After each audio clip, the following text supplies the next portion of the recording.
Hello everyone, स्वागत है आप सभी का आपके अपने यूट्यूब चैनल परीक्षा हॉल्ट 247 में। दोस्तों, जैसा कि आप जानते हैं, हम उड़ान झारखंड जीके की बुक से झारखंड जीके को कवर कर रहे हैं। यह हमारा झारखंड के इतिहास का 6वां क्लास है। इसके बाद मात्र एक क्लास आएगा और पूरा का पूरा झारखंड का इतिहास कवर हो जाएगा। आप इसे 2 या 3 बार जब देख लेंगे तो आपका मल्टीपल टाइम रिवीजन हो जाएगा और आपके दिमाग में यह छप जाएगा। आने वाले दिनों में झारखंड के किसी भी एग्जाम में आप बैठने जा रहे हैं, यह सीरीज आपके लिए बहुत उपयोगी होगा। इसके बाद हम लोग एक एक करके पूरा झारखंड जीके को यहां पर कवर करने वाले हैं। तो चलिए देखते हैं झारखंड में भारतीय राष्ट्रीय आंदोलन का दूसरा पार्ट। दोस्तों, इसके पहले वाले पार्ट में हमने देखा था झारखंड में गांधी जी का जो 7वीं बार आगमन होता है उसे देखा था। वह देख रहा था कि 15 सितंबर 1925 को गांधी जी पहली बार पुरुलिया से चक्रधरपुर आए थे और यहां पर राष्ट्रीय विद्यालय में जा करके वहां बच्चों को इन्होंने संबोधित किया था। और 1934 में दूसरी बार इन्होंने चक्रधरपुर की यात्रा की थी और यहां तक हम लोगों ने देखा था। आज हम देखेंगे कि चक्रधरपुर से जब वो चाईबासा व खूंटी होते हुए, ठीक है, चक्रधरपुर से चाईबासा व खूंटी होते हुए गांधी जी 16 सितंबर 1925 को कहां पहुंचे? रांची पहुंच गए। ठीक है, याद रखिएगा सारे के सारे फैक्ट को कि चक्रधरपुर से चाईबासा व खूंटी होते हुए गांधी जी 16 सितंबर 1925 को रांची पहुंच गए और रांची जाने के क्रम में गांधी जी चाईबासा में हो आदिवासियों से तथा खूंटी में मुंडाओं से बातचीत की थी। ठीक है, याद रहेगा कि रांची जाने के क्रम में गांधी जी चाईबासा में हो आदिवासियों से तथा खूंटी में मुंडाओं से बातचीत किया था। 16 सितंबर 1925 को यह चक्रधरपुर से चाईबासा व खूंटी होते हुए रांची पहुंचे थे और चाईबासा में हो आदिवासियों से, खूंटी में मुंडाओं से इन्होंने बातचीत किया था। गांधी जी ने रांची में 17 सितंबर 1925 को, याद रखिएगा, अच्छे से सुनिएगा, बहुत ध्यान से, मैं आपको बार बार कह रहा हूं, अगर आप ध्यान से इसे सुनेंगे तो पूरा का पूरा झारखंड जीके आपके दिमाग में छप जाएगा। और उड़ान जीके को पढ़ करके बहुत से बच्चे जेपीएससी तक क्वालिफाई किए हैं, तो बहुत अच्छी बुक है। आप इसे बहुत अच्छे से सीरियसली लीजिएगा और 2 या 3 बार आप देख लेंगे तो पूरा का पूरा झारखंड जीके कवर हो जाएगा। गांधी जी ने रांची में 17 सितंबर 1925 को संत पॉल स्कूल में, गांधी जी ने रांची में 17 सितंबर 1925 को संत पॉल स्कूल में एक सभा को संबोधित किया। क्या ठीक है? इस सभा में गांधी जी को देश बंधु स्मारक कोष हेतु, इस सभा में गांधी जी को देश बंधु स्मारक कोष हेतु 1000 रुपये की थैली भेंट में मिली थी। इस सभा के बाद गांधी जी योगदान, ठीक है, इस सभा के बाद गांधी जी योगदा सत्संग ब्रह्मचर्य विद्यालय भी गए। कहां? इस सभा के बाद गांधी जी योगदा सत्संग ब्रह्मचर्य विद्यालय भी गए थे और 1 मई 1934 को दूसरी बार यह एक योगदा सत्संग विद्यालय आए थे। पहली बार यह कब गए थे? तो 17 सितंबर 1925 को जब संत पॉल स्कूल में इन्होंने सभा को संबोधित किया और उसके बाद, इस सभा के बाद, यानी कि 17 सितंबर 1925 को ही गांधी जी योगदा सत्संग ब्रह्मचर्य विद्यालय गए थे। और दूसरी बार अगर पूछा जाएगा कि योगदा सत्संग विद्यालय कब गए थे, तो 1 मई 1934 को। अब हम बात करते हैं कि गांधी जी से टाना भगतों की मुलाकात व उनका इफेक्ट क्या हुआ था। आप लोग जानते हैं कि टाना भगतों ने गांधी जी को अपना गुरु माना है और टाना भगत जो थे असहयोग आंदोलन में भी गांधी जी के साथ बढ़ चढ़ के हिस्सा लिए थे। तो चलिए देखते हैं। 1925 के रांची दौरे में गांधी जी से मिलने बड़ी संख्या में झारखंड के विभिन्न क्षेत्रों से टाना भगत रांची आए। गांधी जी के विचारों से प्रभावित होकर टाना भगतों ने अहिंसा का व्रत लेकर आजादी के आंदोलन में भागीदारी की थी। बहुत इंपॉर्टेंट बात है, टाना भगतों ने अंग्रेजों को जमीन का लगान देना बंद कर दिया था, जिसके बाद इनकी जमीनें नीलाम कर दी गई थी। ठीक है दोस्तों, गांधी जी ने, टाना भगतों ने अंग्रेजों को जमीन का लगान देना बंद कर दिया था, जिसके बाद इनकी जमीनें नीलाम कर दी गई थी। टाना भगत गांधी टोपी पहनते थे, याद रखिएगा, तथा हाथ में घंटा लेकर आजादी का प्रचार करते थे। टाना भगत गांधी टोपी पहनते थे तथा हाथ में घंटा लेकर आजादी का प्रचार करते थे। टाना भगतों ने कांग्रेस के कई अधिवेशन, रामगढ़ सहित में भाग लिया था। टाना भगतों ने कांग्रेस के कई अधिवेशनों में, जिसमें कि रामगढ़ भी शामिल है, उसमें भाग लिया था। नमक आंदोलन के दौरान नमकहीन, ठीक है, नमक आंदोलन के दौरान नमक नहीं बना पाने के कारण इन्होंने नमक खाना ही छोड़ दिया था। कौन? टाना भगतों ने। 1928 ईस्वी में कोलकाता में आयोजित कांग्रेस अधिवेशन में टाना भगत एक सप्ताह की पैदल यात्रा कर कोलकाता पहुंचे थे। बहुत इंपॉर्टेंट है। कारण क्या था कि अंग्रेजों ने इनके कोलकाता जाने पर पाबंदी लगा दी थी। अब जब इनके कोलकाता जाने पर पाबंदी लगा थी, यह ट्रांसपोर्ट का इस्तेमाल नहीं कर सकते थे, तो टाना भगत पैदल चलकर कोलकाता पहुंच गए। लेकिन यहां डेलीगेट व्यवस्था के कारण गांधी जी से मिलने में असफल हो गए थे। इसके बाद उन्होंने एक उपाय निकाला और जोर जोर से, ठीक है, इसके बाद क्या किया, एक उपाय निकाला, जोर जोर से गांधी जी की जय, भारत माता की जय, वंदे मातरम, जोर जोर से गांधी जी की जय, भारत माता की जय, वंदे मातरम जैसे नारे लगाने लगे। इन्हें विश्वास था गांधी जी इनकी आवाज सुनकर इनसे जरूर मिलेंगे। कुछ लोगों द्वारा इस प्रकार नारा लगाने की सूचना गांधी जी को दी गई, जिसके बाद गांधी जी ने इनके लिए निःशुल्क पास भेजकर टाना भगतों को अधिवेशन में शामिल कराया था। बहुत इंपॉर्टेंट है। रांची के बाद गांधी जी रामगढ़ होते हुए, रांची के बाद गांधी जी जो है 17 सितंबर को रांची में आए थे। फिर रांची के बाद रामगढ़ होते हुए 18 सितंबर 1925 को यह हजारीबाग पहुंचे और यहां करजन ग्राउंड, ठीक है, जो कि वर्तमान में इनका नाम रख दिया गया है करजन ग्राउंड का, वीर कुंवर सिंह स्टेडियम। तो अगर आपसे पूछा जाएगा कि हजारीबाग में जो वीर कुंवर सिंह स्टेडियम है, इसका पहले नाम क्या था, तो करजन ग्राउंड था। तो करजन ग्राउंड में एक सभा को इन्होंने संबोधित किया और सभा में गांधी जी को 1300 रुपये की एक थैली भेंट की गई थी। ठीक है, ठीक है, कि गांधी जी को यहां पर 1300 रुपये की एक थैली भेंट करी गई थी। 19 सितंबर, देखिए 18 के बाद क्या आता है, 19 सितंबर 1925 को गांधी जी ने हजारीबाग के संत कोलंबा महाविद्यालय में छात्रों को, संत कोलंबस जो महाविद्यालय है वहां पर महाविद्यालय में छात्रों को संबोधित किया और हजारीबाग में कार्यक्रम की समाप्ति के बाद गांधी जी ट्रेन से पटना के लिए रवाना हो गए। ट्रेन से पटना जाने के क्रम में ट्रेन जब कोडरमा स्टेशन पर पहुंची, ट्रेन रुकी तो हजारों लोगों की भीड़ गांधी जी के दर्शनार्थ खड़ी थी। यहां होरिल राम नाम का एक व्यक्ति गांधी जी को देश बंधु स्मारक कोष हेतु 350 रुपये की थैली भेंट करी थी। याद रखिएगा कि जब गांधी जी 19 सितंबर 1925 को हजारीबाग के से क्या हुआ, पटना के लिए चले थे, तो कोडरमा स्टेशन पर एक व्यक्ति था जिसका नाम था होरिल राम और इन्होंने गांधी जी को देश बंधु स्मारक कोष हेतु 350 रुपये की थैली भेंट करी थी। अब आता है गांधी जी का 8वीं बार झारखंड आगमन। देखिए सितंबर की बात है, 19 सितंबर तक की बात है। अब देखिए 3 अक्टूबर 1925, तो 3 अक्टूबर 1925 को भागलपुर से, ठीक है, बांका होते हुए पहली बार देवघर की यात्रा पर आए थे गांधी जी और यहां गांधी जी का भव्य स्वागत किया गया। गांधी जी इस यात्रा के दौरान देवघर में सेठ गोवर्धन दास के मकान में रुके थे। इस दौरे में गांधी जी कुछ समय के लिए नौलखा मंदिर के पास स्थित कोलकाता व्यवसायी हरगोविंद डालमिया के मकान में भी रहे। याद रखिएगा, कोलकाता उच्च न्यायालय के सॉलिसिटर कृष्ण कुमार दत्ता के आमंत्रण पर गांधी जी देवघर के रिखिया गांव में भी गए थे। रिखिया गांव में स्वामी सत्यानंद सरस्वती जी निर्मित आश्रम भी है। याद रखिएगा कि देवघर का जो रिखिया आश्रम है वह स्वामी सत्यानंद जी के द्वारा बनाया गया है रिखिया गांव में। ठीक है, अब हम लोग बात करते हैं इसके आगे के फैक्ट पर कि 7 अक्टूबर, देखिए यह जो बात है 3 अक्टूबर 1925 का बात हम लोग किया है और 7 अक्टूबर 1925 को देवघर से खड़गडिहा होते हुए गांधी जी कहां चले गए, गांधी जी गिरिडीह भी पहुंचे थे और यहां गांधी जी ने एक सार्वजनिक सभा तथा महिलाओं की एक सभा को संबोधित किया। 8 अक्टूबर 1925 को गांधी जी गिरिडीह से मधुपुर पहुंचे और यहां रेलवे स्टेशन के पास ही गांधी जी का भव्य स्वागत किया गया। मधुपुर में गांधी जी चंपा कोठरी में ठहरे थे। मधुपुर में गांधी जी कहां पर ठहरे थे, चंपा कोठरी में। यहां गांधी जी ने मधुपुर नगर पालिका के नए भव्य भवन का उद्घाटन भी किया था। ठीक है, पुराने भवन का उद्घाटन 1909 में हुआ था और दूसरे जो नए भवन का उद्घाटन कब हुआ था, तो 1925 में हुआ था। इस भवन के दरवाजे पर चांदी का ताला लगा था जिसे गांधी जी ने चांदी की चाबी से खोला था। इंपॉर्टेंट है, याद रखिएगा। 1925 की अपनी देवघर यात्रा के बारे में लिखते हुए गांधी जी ने यंग इंडिया में देवघर के पंडों और देवघर की परंपरा की तारीफ करी थी।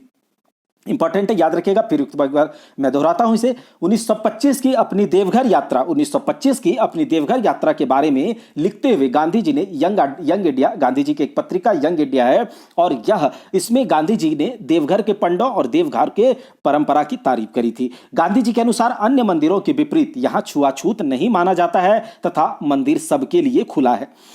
अब आता है गांधी जी का 9वीं बार झारखंड आगमन। तो 9वां बार जो झारखंड आगमन हुआ है गांधी जी का, वह 11 जनवरी 1927 को है। 11 जनवरी 1927 को। दोस्तों यहां पर एक आपको नोट्स की जरूरत है, जो कि एक शॉर्ट नोट्स होना चाहिए कि गांधी जी जो है 9वां बार कब आए, छठा बार कब आए, पहला बार कब आए। तो एक सिलसिलेवार तरीके से नोट्स बनाने का जरूरत है। अगर आप कहेंगे तो झारखंड का इतिहास कवर करने के बाद हम आपको एक शॉर्ट नोट्स हैंड रिटेन दे देंगे, अगर आप कहेंगे तब। देखिए 11 जनवरी 1927 को गांधी जी ने डाल्टनगंज के मेदिनीनगर की यात्रा करी थी। 11 जनवरी 1927 को गांधी जी ने डाल्टनगंज के मेदिनीनगर की यात्रा करी थी। वे डॉक्टर राजेंद्र प्रसाद के साथ काशी से रेलगाड़ी द्वारा यहां आए थे। ठीक है, देखिए 11 जनवरी 1927 की बात है। वह तब क्या हुआ था, गांधी जी ने डाल्टनगंज के मेदिनीनगर की यात्रा करी थी और वे जो है उस समय डॉक्टर राजेंद्र प्रसाद के साथ काशी से रेलगाड़ी द्वारा यहां आए थे। यहां शिवाजी मैदान में एक विशाल सभा का आयोजन किया गया और इस सभा के बाद गांधी जी मारवाड़ी सार्वजनिक पुस्तकालय भी गए और यहां के लोगों ने गांधी जी को 525 रुपए एकत्र करके दिया और डाल्टनगंज के दौरे के बाद गांधी जी धनबाद और झरिया के लिए रवाना हो गए। डाल्टनगंज की सभा के बाद गांधी जी 12 जनवरी 1927 को दूसरी बार धनबाद पहुंचे। पहली बार कब गए थे आपको बताना है। यहां पहुंचकर उन्होंने खादी की दुकानों पर जाकर खादी की बिक्री का जायजा लिया। 12 जनवरी 1927 को ही शाम में झरिया में आयोजित एक सभा को संबोधित करते हुए गांधी जी ने खादी की कम बिक्री पर निराशा जाहिर की। 13 जनवरी 1927 को गांधी जी कतरास आ गए और यहां एक विशाल पंडाल में गांधी जी की सभा का आयोजन किया गया। इसके अलावा गांधी जी ने यहां महिलाओं की एक सभा का संबोधन किया था। अब आता है गांधी जी का 10वीं बार झारखंड आगमन। 1934 ईस्वी में गांधी जी ने छोटा नागपुर का बड़ा व लंबा दौरा किया था। कब? 26 अप्रैल 1934 को गांधी जी दूसरी बार देवघर आए और यहां जसीडीह स्टेशन पहुंचने पर ही गांधी जी की कार पर कुछ लोगों ने हमला कर दिया। अब इसमें कार के शीशे टूट गए, परंतु गांधी जी को स्वयंसेवकों ने बचा लिया। याद रखिएगा, इंपॉर्टेंट है कि 1934 ईस्वी में जब गांधी जी 10वीं बार झारखंड आए थे तो क्या हुआ था, झारखंड के छोटा नागपुर में यह बहुत लंबा दौरा किए थे, जिसमें कि 26 अप्रैल 1934 को जब गांधी जी दूसरी बार देवघर आए और यहां जसीडीह स्टेशन पहुंचने पर गांधी जी की कार पर कुछ लोगों ने हमला कर दिया और इसमें कार के शीशे टूट गए थे, परंतु गांधी जी को बचा लिया गया था स्वयंसेवकों के द्वारा। गांधी जी पर इस हमले की पूरे देश ने कड़ी निंदा करी थी। 28 अप्रैल 1934 को गांधी जी ने गोमिया के कर्माटांड गांव के गोबीटांड मैदान में एक सभा की और इस सभा में बड़ी संख्या में संथाल आदिवासी गांधी जी को सुनने आए थे। इस सभा के आयोजन में होपन माझी का प्रमुख योगदान था और सभा के बाद गांधी जी होपन माझी के घर भी गए। याद रखिएगा कि गांधी जी ने जब गोमिया के कर्माटांड गांव के गोबीटांड मैदान में सभा करी थी, तो गोबीटांड मैदान में जब सभा किया गया था कब? 28 अप्रैल 1934 को। और यह सभा करवाने में मुख्य योगदान था किसका? होपन माझी का। और होपन माझी के घर भी गांधी जी गए थे। उसके बाद देखिए, होपन माझी को 23 अगस्त 1930 को 2000 रुपया जुर्माना नहीं चुकाने के बाद हजारीबाग जेल में 1 वर्ष की कारावास की सजा भी दी गई थी। याद रखिएगा, ठीक है, कि होपन माझी जिसके घर में गांधी जी रुके थे और जब एक सभा को करवाया गया था, पीछे बोलने के फायदा नहीं है, तो 1930 को 2000 रुपये का जुर्माना नहीं चुकाने के बाद हजारीबाग जेल में एक कारावास की सजा दी गई थी, परंतु हजारीबाग के उपायुक्त की अनुशंसा पर उसे सजा से पूर्व ही रिहा कर दिया गया था। गोमिया की सभा के बाद गांधी जी ने 28 अप्रैल 1934 को ही बेरमो में एक सभा एवं महिलाओं की बैठक को संबोधित किया और यहां से गांधी जी कतरासगढ़ होते हुए झरिया चले गए। अब यहां गांधी जी ने एक सभा को संबोधित किया तथा हरिजन कल्याण कोष हेतु लोगों से सहयोग मांगा। रात्रि में गांधी जी ने झरिया में ही विश्राम किया। 29 अप्रैल 1934 को गांधी जी ने जामा डोबा कोलियरी में टाटा कोलियरी वर्कर्स एवं हरिजन वर्कर्स को संबोधित किया तथा पुरुलिया व झालदा होते हुए रांची आए। इस यात्रा के दौरान 1 मई 1934 को गांधी जी दूसरी बार, फिर देखिए मैंने कहा था ना 1934 वहां पर, तो दूसरी बार यह रांची में स्थित योगदास सत्संग ब्रह्मचर्य विद्यालय भी गए। ठीक है, इतना तक हम लोग।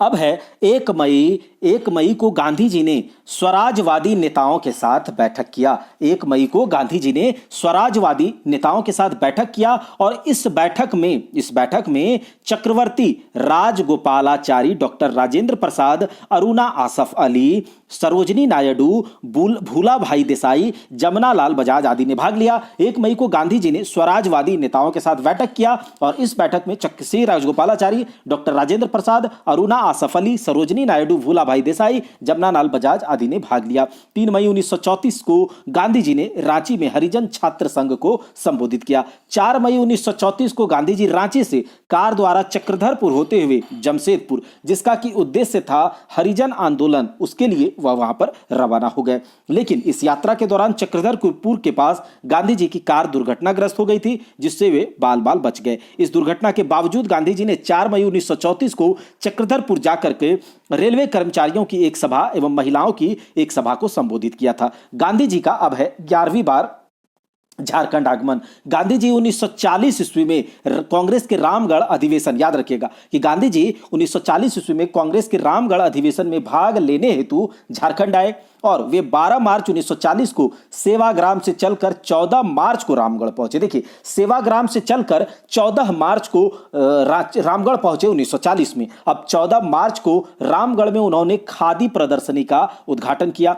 रामगढ़ अधिवेशन के बीच में ही 19 मार्च को गांधी जी कार द्वारा रांची आए रामगढ़ से और यहां ठक्कर भवन और हरिजनों आदिवासियों के लिए एक औद्योगिक गृह का उद्घाटन किया था। अब देखिए, गांधी जी इस दौरान रांची के निवारनपुर में अस्वस्थ निवारण बाबू से मिलने भी गए। यहां गांधी जी ने एक जनसभा को संबोधित किया। शाम में गांधी जी पुनः रामगढ़ लौट आए। अब देखिए, रामगढ़ अधिवेशन की समाप्ति पर गांधी जी 21 मार्च 1940 को जमशेदपुर चले गए और इस दौरान जमशेदपुर में वे जहांगीर मोदी के घर पर रुके थे। जमशेदपुर से गांधी जी वर्धा के लिए रवाना हो गए। यह उनकी अंतिम यात्रा थी। मतलब कुल मिलाकर गांधी जी 11 बार झारखंड आए थे। कितने बार? 11 बार झारखंड आए थे। तो आप लोग यहां पर देख लिए। दोस्तों, अगर इंडियन मॉडर्न हिस्ट्री की बात करें तो वहां पर भी गांधी जी का एक महत्वपूर्ण योगदान है। तो आपको अगर गांधी जी के द्वारा किया गया आंदोलन, मतलब गांधी युग जब शुरू होता है, उसके बाद अगर इंडियन मॉडर्न हिस्ट्री को अच्छे से समझिएगा गांधी जी को, तो आपके बहुत से क्वेश्चन जो है आसान हो जाएंगे। तो पूरा गांधी का एक लेक्चर है, मैं आप लोगों के लिए लेकर आऊंगा। आगे देखिए, रॉलेट एक्ट का विरोध, जो कि 1919 में रॉलेट एक्ट आया था। यह एक्ट क्या है, आप लोग इसके बारे में जानते होंगे। एक काला कानून था जिसमें कि आर्म्स रखने पर या फिर मतलब कि किसी भी तरह से उसको किसी को उठा लिया जाता था। तो देखिए क्या है कि ब्रिटिश सरकार ने भारतीयों द्वारा सरकार विरोधी गतिविधियों पर अंकुश लगाने के उद्देश्य से सिडनी रॉलेट रिपोर्ट के आधार पर एक कानून, किसके आधार पर? सिडनी रॉलेट के आधार पर था, इसीलिए रॉलेट एक्ट कहा जाता है। एक कानून पारित किया गया जिसका पूरे देश में व्यापक विरोध किया गया था। झारखंड में इस कानून का विरोध किया गया और रांची में बारेश्वर सहाय एवं गुलाब तिवारी ने, रांची में रॉलेट एक्ट का विरोध किसने किया था? तो बारेश्वर सहाय और गुलाब तिवारी ने इस कानून का विरोध में सत्याग्रह का नेतृत्व किया था। 6 अप्रैल 1919 को पलामू के जिला स्कूल के शिक्षक रामदीन पांडे ने 6 छात्रों के साथ उपवास भी रखा था। कब? 6 अप्रैल 1919 को पलामू के जिला स्कूल के शिक्षक रामदीन पांडे ने 6 छात्रों के साथ उपवास भी रखा था। ठीक है दोस्तों। अब देखिए, झारखंड में कांग्रेस कमेटी की स्थापना 1919-20, ठीक है। 1919 में पलामू में जिला कांग्रेस कमेटी की स्थापना बिंदेश्वरी पाठक तथा भागवत पांडे ने की थी। 1919 में पलामू में जिला कांग्रेस कमेटी की स्थापना बिंदेश्वरी पाठक तथा भागवत पांडे ने करी थी। 1920 में रांची तथा हजारीबाग में कांग्रेस कमेटी का गठन किया गया। अब देखते हैं आगे। 1920 में कोलकाता में कांग्रेस के विशेष अधिवेशन। देखिए, अब बात करते हैं असहयोग आंदोलन और उससे झारखंड का क्या संबंध था। असहयोग आंदोलन जो कि 1920 से 22 तक चला था। तो 1920 में कोलकाता में कांग्रेस के विशेष अधिवेशन में अहिंसक आंदोलन का प्रस्ताव पारित किया गया, जिसका नेतृत्व गांधी जी को सौंपा गया। अहिंसक मतलब कोई हिंसा नहीं करना है। यह आंदोलन जब तक चलाया जाना था तब तक जब तक खिलाफत व पंजाब संबंधी गलतियां सुधार नहीं ली जाती, वह स्वराज स्थापित नहीं हो जाता। खिलाफत आंदोलन क्या है और पंजाब में जो गलतियां हुई थी वो क्या है, अगर आपको इसको देखना है तो मॉडर्न हिस्ट्री का क्लास देखना होगा। मॉडर्न हिस्ट्री भी जो है क्राउन जीके से हम लोग अभी करेंगे, क्योंकि एग्जाम जो है नज़दीक है। जेएसएससी हो, झारखंड उत्पाद सिपाही हो, या फिर कोई भी एग्जाम है उसमें झारखंड जीके पूछा ही जाता है। तो यहाँ जो उड़ान में दिया गया हम लोग उसे देख रहे हैं, लेकिन मॉडर्न हिस्ट्री जब आप देखिएगा वहाँ तो उसे भी हम लोग कवर करेंगे। 1920 ईस्वी में झारखंड में भी असहयोग आंदोलन प्रारंभ हुआ है ना। जब भारत में हुआ तो झारखंड में भी हुआ था, और असहयोग आंदोलन के समय गांधी जी पुनः झारखंड आए, और इसके अतिरिक्त मोतीलाल नेहरू, डॉक्टर राजेंद्र प्रसाद, महजरूल हक आदि प्रमुख राष्ट्रीय नेताओं ने झारखंड की यात्रा की तथा विभिन्न स्थानों पर सभाओं को संबोधित किया। इसके बाद देखिएगा 1921 ईस्वी में इस आंदोलन में, जैसा कि मैंने पहले बताया था, इस आंदोलन में टाना भगतों ने भी उल्लेखनीय योगदान दिया, जिसका गांधी जी द्वारा कोटि कोटि प्रशंसा करी गई थी। इस दौरान टाना भगतों ने ब्रिटिश सरकार को कर देना बंद कर दिया, जिसके बाद उनकी जमीन नीलामी कर दी गई थी। पहाड़िया जनजाति ने भी इस आंदोलन में बढ़ चढ़ कर हिस्सा लिया था, और इसका नेतृत्व जबरा पहाड़िया ने। देखिए, असहयोग आंदोलन का झारखंड में पहाड़ियों ने भी बहुत बढ़ चढ़ कर हिस्सा लिया, और इस जो हिस्सा लिया था तो इसका नेतृत्व किसने किया? जबरा पहाड़िया ने किया। जबरा पहाड़िया को गिरफ्तार कर सश्रम कारावास की सजा दी गई तथा उनके घर को कुर्क कर दिया गया था। किसको? जबरा पहाड़िया के घर को। इस आंदोलन के दौरान रांची, चतरा, गिरिडीह, धनबाद, पलामू व लोहरदगा में राष्ट्रीय विद्यालय खोला गया। असहयोग आंदोलन के दौरान झारखंड में किन किन जगहों पर राष्ट्रीय विद्यालय खोला गया था? रांची, चतरा, गिरिडीह, धनबाद, पलामू, लोहरदगा। झारखंड में असहयोग आंदोलन का केंद्र रांची था, लेकिन राज्य के अन्य भागों में भी जैसे कि पलामू, हजारीबाग, सिंहभूम, इन सब में भी इस दौरान लोगों ने बढ़ चढ़कर हिस्सा लिया था, लेकिन मुख्य केंद्र की बात करें तो रांची था। अगर रांची की बात करें तो असहयोग आंदोलन के दौरान रांची एवं इसके आसपास के क्षेत्रों में कई सार्वजनिक सभाओं का आयोजन किया गया, और इस आंदोलन में आदिवासियों ने बढ़ चढ़कर हिस्सा लिया था। ठीक है, उसके बाद देखिए 1921 में रांची में आयोजित वार्षिक पिंजरा पोल समारोह में 1921 में रांची में आयोजित वार्षिक पिंजरा पोल समारोह में भोलानाथ वर्मन, अब्दुल रज्जाक, पद्मराज जैन आदि ने भाषण दिया था। 1921 में रांची में आयोजित एक वार्षिक अधिवेशन समारोह होता है जो कि पिंजरा पोल समारोह है। इसमें भोलानाथ बर्मन, अब्दुल रज्जाक, पद्मराज जैन इत्यादि ने भाषण दिया था। इस आंदोलन के दौरान रांची एवं लोहरदगा में राष्ट्रीय विद्यालय की स्थापना करी गई थी। ठीक है, अब आगे देख लेते हैं कि पलामू में जो असहयोग आंदोलन के क्या असर था। पलामू के आदिवासी नेता धनी सिंह खरवार के नेतृत्व में इस आंदोलन के दौरान जंगलों को काटकर कपास की खेती शुरू की गई। ऐसा करने को 1920 के कलकत्ता अधिवेशन में गांधी जी ने कहा था। तो आपको यह बताना है कि 1920 के कलकत्ता अधिवेशन में पलामू के आदिवासियों को क्या कहा गया था और उसने क्या करा था। तो जंगलों को काटकर कपास की खेती शुरू की गई थी तथा धनी सिंह खरवार को पलामू का राजा घोषित किया गया। ठीक है, कर दिया गया था। धनी सिंह खरवार के नेतृत्व में आदिवासियों का एक विशाल जुलूस डाल्टनगंज पहुंचा, जिस पर लाठी चार्ज करके खदेड़ दिया गया था। ठीक है, धनी सिंह खरवार के नेतृत्व में एक आदिवासियों का एक विशाल जुलूस डाल्टनगंज पहुंचा था असहयोग आंदोलन के दौरान, और इसी दौरान बिहार स्टूडेंट कॉन्फ्रेंस का 15वां अधिवेशन 10 अक्टूबर 1920 ईस्वी को CF एंड्रयूज की अध्यक्षता में डाल्टनगंज में संपन्न हुआ था। इसी दौरान बिहार स्टूडेंट कॉन्फ्रेंस का 15वां अधिवेशन 10 अक्टूबर 1920 को CF एंड्रयूज की अध्यक्षता में डाल्टनगंज में संपन्न हुआ। इस अधिवेशन में महजरूल हक, अब्दुल वारी, जी इमाम, हसर आरजू, चंद्रवंशी सहाय एवं कृष्ण प्रसन्न सेन आदि ने भाग लिया। इसी आंदोलन के दौरान पलामू कांग्रेस ने डाल्टनगंज में राष्ट्रीय विद्यालय खोला गया, जिसका प्रधानाध्यापक बिंदेश्वरी पाठक को बनाया गया था। इस आंदोलन के दौरान पलामू में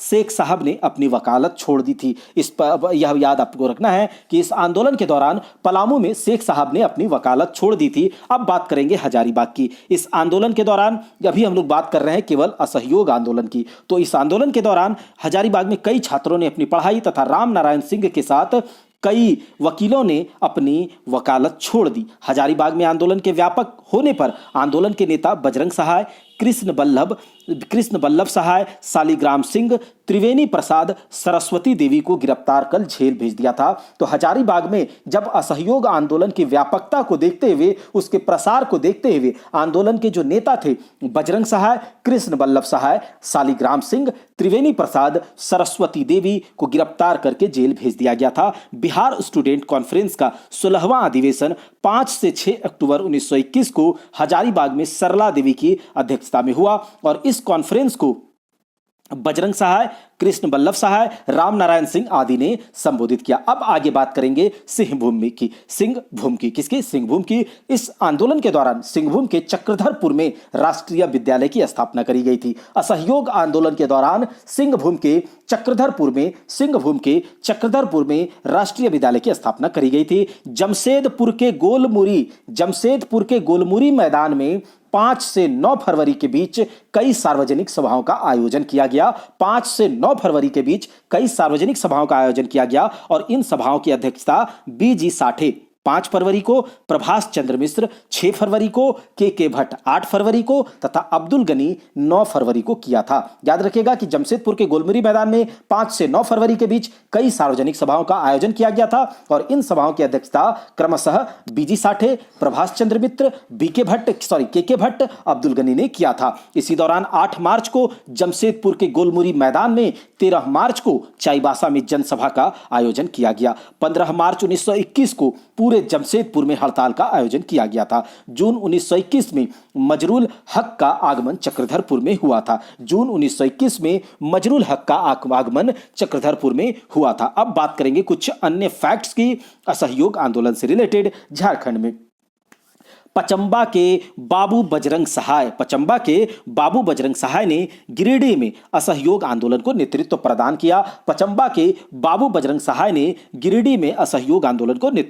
किया। असहयोग आंदोलन के दौरान 1922 में साहेबगंज को अशांत क्षेत्र घोषित किया गया। झारखंड के साहेबगंज जिले को जनवरी 1922 में असहयोग आंदोलन के दौरान अशांत क्षेत्र घोषित किया गया था। देशेर कथा की रचना इसी दौरान सखाराम गणेश देउस्कर द्वारा किया गया था। तो असहयोग आंदोलन के दौरान देशेर कथा की रचना किन्होंने की थी? तो सखाराम गणेश देउस्कर ने करी थी। असहयोग आंदोलन के बाद कांग्रेस का गया अधिवेशन जो कि 37वां अधिवेशन था, उससे लौट करके रांची के पीसी मित्रा एवं देवकी प्रसाद ने तिलक स्वराज कोष हेतु धन एकत्र करना प्रारंभ कर दिया। इस आंदोलन के बाद 6 अप्रैल से 13 अप्रैल 1927 के बीच राष्ट्रीय सप्ताह के रूप में मनाया गया। इस आंदोलन के बाद 6 अप्रैल से 13 अप्रैल 1927 के बीच क्या किया गया? राष्ट्रीय सप्ताह को मनाया गया। 1 मई से 18 अगस्त 1927 के बीच राष्ट्रीय ध्वज की रक्षा हेतु आयोजित नागपुर झंडा सत्याग्रह में बड़ी संख्या में झारखंड के टाना भगतों ने भी भाग लिया। अब हम बात करेंगे स्वराज पार्टी की। स्वराज पार्टी की जब स्थापना करी गई थी मोतीलाल नेहरू के द्वारा और एम.एन. रॉय के द्वारा, तो हम लोग देखते हैं कि स्वराज पार्टी के बारे में। झारखंड में छोटा नागपुर क्षेत्र में राम नारायण सिंह एवं देवकी प्रसाद सिन्हा के नेतृत्व में स्वराज पार्टी की प्रचार समितियों का गठन किया गया था। झारखंड के छोटा नागपुर क्षेत्र में राम नारायण सिंह एवं देवकी प्रसाद सिन्हा के नेतृत्व में स्वराज पार्टी की प्रचार समितियों का गठन किया गया था। 1923 ईस्वी में विधान परिषद के चुनाव में कृष्ण बल्लभ सहाय को हजारीबाग में स्वराज पार्टी का प्रतिनिधि चुना गया। कृष्ण बल्लभ सहाय को बिहार प्रांतीय स्वराज पार्टी में सचिव का पद प्रदान किया गया। सोनार सिंह खरवार को संथाल परगना क्षेत्र में स्वराज पार्टी का कार्यभार दिया गया। 1927 में रामेश्वर लाल को दक्षिणी संथाल परगना में स्वराज पार्टी का प्रतिनिधि चुना गया। एक बार फिर से बोल दूं क्या? चलिए बोल देते हैं। झारखंड के छोटा नागपुर क्षेत्र में राम नारायण सिंह एवं देवकी प्रसाद सिन्हा के नेतृत्व में स्वराज पार्टी की प्रचार समितियों का गठन किया गया था। 1927 ईस्वी में विधान परिषद के चुनाव में कृष्ण बल्लभ सहाय को हजारीबाग में स्वराज पार्टी का प्रतिनिधि चुना गया। कृष्ण बल्लभ सहाय को बिहार प्रांतीय स्वराज पार्टी में सचिव का पद प्रदान किया गया। वहीं पर सोनार सिंह खरवार को संथाल परगना क्षेत्र में स्वराज पार्टी का कार्यभार दिया गया। 1927 में रामेश्वर लाल को दक्षिणी संथाल परगना में स्वराज पार्टी का प्रतिनिधि चुना गया। चलिए अब देखते हैं आगे बात करेंगे खादी आंदोलन की और उससे झारखंड से जुड़े फैक्ट्स के बारे में। झारखंड क्षेत्र में विधायक नीलकांत चटर्जी ने 1924 ईस्वी में बिहार विधान परिषद से खादी से संबंधित एक प्रस्ताव रखा था और सिंहभूम के आदिवासियों ने 1924 ईस्वी में विष्णु माहुरी के नेतृत्व में हाट कर न देने हेतु आंदोलन चलाया था। उसके बाद देखिए झारखंड में विभिन्न स्थानों पर चरखा आंदोलन को प्रसारित करने हेतु सरला देवी के नेतृत्व में खादी डिपो की स्थापना करी गई। अखिल भारतीय खादी बोर्ड के अध्यक्ष जमनालाल बजाज ने देवघर में खादी मेला का शुभारंभ किया था। जमशेदपुर में टम्पल नामक अंग्रेज द्वारा खादी प्रदर्शनी का उद्घाटन किया गया था। तो खादी आंदोलन यानी कि जो जमशेदपुर में खादी प्रदर्शनी का उद्घाटन टम्पल नामक अंग्रेज ने किया था। अब बात करेंगे साइमन कमीशन की, बहुत इंपॉर्टेंट है। साइमन कमीशन के समय क्या हुआ था? 1928 में जब साइमन आया था साइमन कमीशन, तो इसमें क्या था, एक भी लोगों को जो इंडियन लोग थे उसको इसमें शामिल नहीं किया गया था। इसमें गो साइमन बैक तो इसमें किया गया था। तो लाला लाजपत राय की मृत्यु होती है, मॉडर्न हिस्ट्री में हम पढ़ेंगे। लेकिन झारखंड में क्या है, साइमन कमीशन 1928 ईस्वी में झारखंड आया था और 1928 में श्याम कृष्ण सहाय की अध्यक्षता में एक सभा का आयोजन किया गया जिसमें साइमन कमीशन के विरोध का प्रस्ताव पारित किया गया था। 1928 ईस्वी में श्याम कृष्ण सहाय की अध्यक्षता में एक सभा का आयोजन किया गया था जिसमें साइमन कमीशन के विरोध का प्रस्ताव जारी किया गया था। रांची में साइमन कमीशन का मजबूती के साथ विरोध किया गया था श्याम कृष्ण सहाय के नेतृत्व में। रांची में साइमन कमीशन वापस जाओ के नारे लगाए गए थे। श्याम कृष्ण सहाय के नेतृत्व में रांची में साइमन कमीशन वापस जाओ के नारे लगाए गए थे। पलामू निवासी कोहड़ा पांडे के नेतृत्व में भी रांची में साइमन कमीशन का व्यापक विरोध किया गया था। हजारीबाग में देवकी नंदन लाल एवं पीसी मित्रा के नेतृत्व में लोगों ने काला झंडा दिखाकर साइमन कमीशन का विरोध किया था। 1928 ईस्वी में छोटा नागपुर उन्नति समाज द्वारा राज्य के गठन हेतु साइमन कमीशन को मांग पत्र सौंपा गया था। याद रखेगा कि 1928 में छोटा नागपुर उन्नति समाज के द्वारा छोटा नागपुर राज्य के गठन हेतु साइमन कमीशन का मांग पत्र सौंपा गया था। अब बात करेंगे मजदूर आंदोलन की। तो राष्ट्रीय आंदोलन के दौरान समय समय पर मजदूरों द्वारा भी दयनीय स्थिति से बाहर निकलने तथा स्वतंत्रता प्राप्ति हेतु व्यापक स्तर पर प्रयास किया गया जिसकी झलक झारखंड राज्य में भी दृष्टिगत होती है। इस क्रम में 1920 ईस्वी में जमशेदपुर वर्कर्स एसोसिएशन की स्थापना की गई और जिसे एस.एन. हल्दर तथा व्योमेश चक्रवर्ती के नेतृत्व प्रदान किया। वर्ष 1920-22, 1925 तथा 1928 में Tata iron and steel works तथा अन्य कई मिलों में व्यापक हड़ताल किया गया।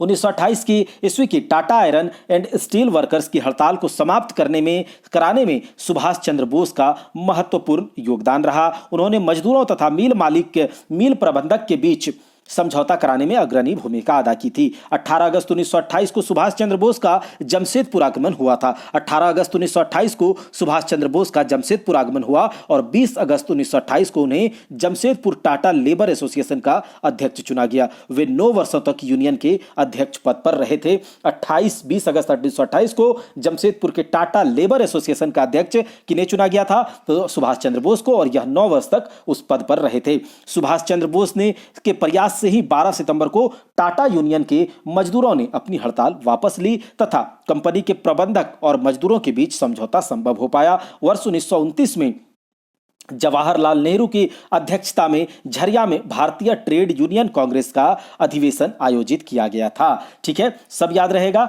अब हम लोग आगे देखेंगे। 1929 ईस्वी में जमशेदपुर स्थित गोलमुरी के एक दिन प्लेट कंपनी के एक टीन प्लेट कंपनी के मजदूरों ने हड़ताल की थी। याद रखिएगा 1929 ईस्वी में जमशेदपुर स्थित गोलमुरी के एक टीन प्लेट कंपनी के मजदूरों ने हड़ताल की थी और यह हड़ताल 1938 में समाप्त हुई। देखिए 1929 में शुरुआत हुआ था और हड़ताल 1938 में समाप्त होता है। 1929 में जवाहरलाल नेहरू के नेतृत्व में झरिया में भारतीय ट्रेड यूनियन कांग्रेस का अधिवेशन आयोजित किया गया था। 1938 में अब्दुल बारी सिद्दीकी द्वारा टाटा वर्कर्स एसोसिएशन 1920 की स्थापना करी गई थी। यानी कि 1938 ईस्वी में अब्दुल बारी सिद्दीकी द्वारा टाटा वर्कर्स यूनियन की स्थापना करी गई थी, जो कि यह टाटा वर्कर्स एसोसिएशन के नाम से जाना जाता था 1920 ईस्वी में, जिसकी स्थापना हुई थी। याद रखिएगा कि अब आगे देखेंगे सविनय अवज्ञा आंदोलन राष्ट्रव्यापी आंदोलन था और झारखंड में इसका क्या असर हुआ।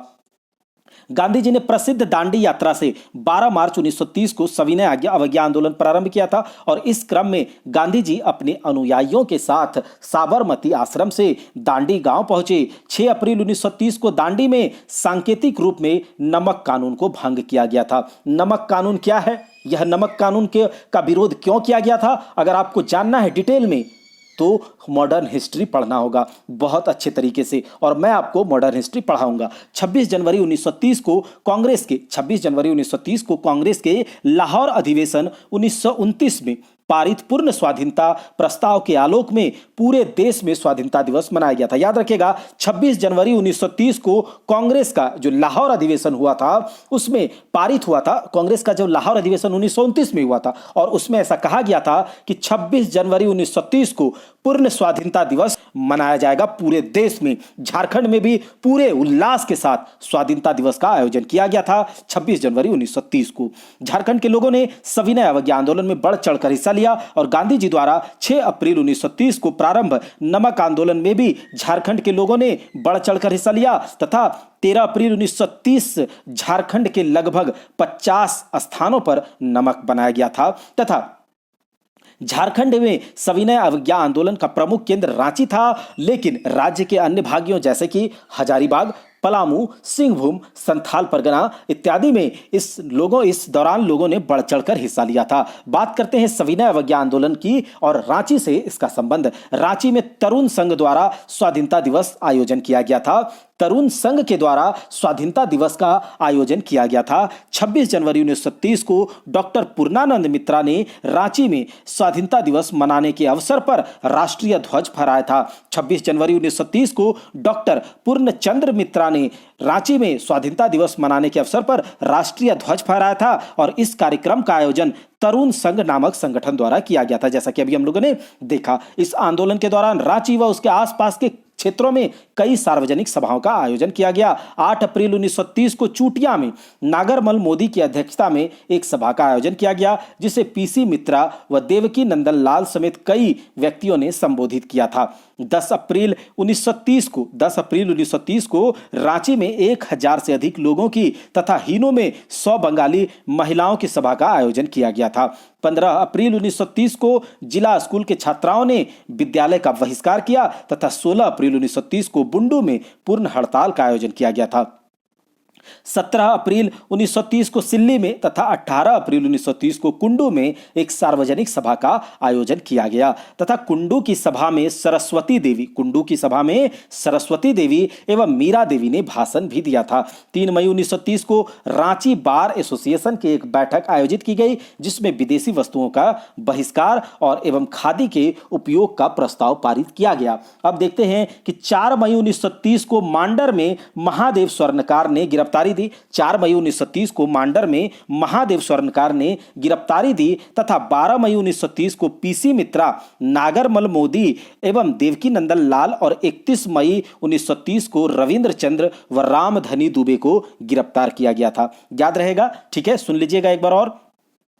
2 जून 1930 को लगभग 40 टाना भगतों ने रांची में एक जुलूस निकाला, जिसके बाद 8 टाना भगतों को गिरफ्तार कर लिया गया। 2 जून 1930 को लगभग 40 टाना भगतों ने रांची में एक जुलूस निकाला, जिसके बाद 8 टाना भगतों को गिरफ्तार कर लिया गया था। ब्रिटिश हुकूमत से अपनी बात मनवाने के लिए जगह जगह पर व्यापक हड़ताल एवं प्रदर्शनों का आयोजन किया गया था। दोस्तों, यह बात 1930 की है और 1930 मतलब आते आते अंग्रेजी सरकार पूरी तरह से कमजोर हो चुकी थी। आपको मैं यह अच्छे से बताऊंगा कि किस प्रकार से अंग्रेजी सरकार गांधी जी से नेगोशिएशन करने के लिए मजबूर हो चुके थे। अब बात करते हैं कि जो ब्रिटिश हुकूमत से अपनी बात मनवाने के लिए जगह जगह पर व्यापक हड़ताल एवं प्रदर्शनों का आयोजन किया गया, जिसके बाद स्वदेशी सप्ताह जो कि सितंबर 1930 में तथा जवाहर सप्ताह नवंबर 1930 में मनाया गया था। याद रखेंगे कि जो स्वदेशी सप्ताह है वह सितंबर 1930 में, जवाहर सप्ताह नवंबर 1930 में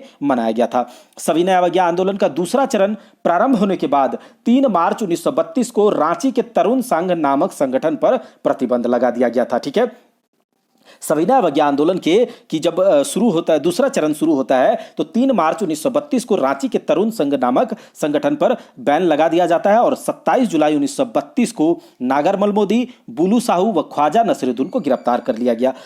27 जुलाई 1932 को नागर मलमोदी, बुलू शाह व ख्वाजा नसीरुद्दीन को गिरफ्तार कर लिया गया। सविनय अवज्ञा आंदोलन के दूसरे चरण के दौरान भी महात्मा गांधी रांची आए थे। अब बात करते हैं हजारीबाग की। हजारीबाग में भी सविनय अवज्ञा आंदोलन में लोगों ने पूरे उत्साह के साथ क्या किया गया, पूरे उत्साह के साथ सहभागिता दर्ज की थी। 26 जनवरी 1930 को हजारीबाग में लाठीचार्ज होने के बावजूद कृष्ण वल्लभ सहाय ने कचहरी पर झंडा फहराया था। झारखंड के कृष्ण वल्लभ सहाय ने हजारीबाग में खजांची तालाब के निकट नमक बनाकर इस आंदोलन को प्रसारित किया, जिसके लिए उन्हें 1 वर्ष की कारावास भी मिली थी।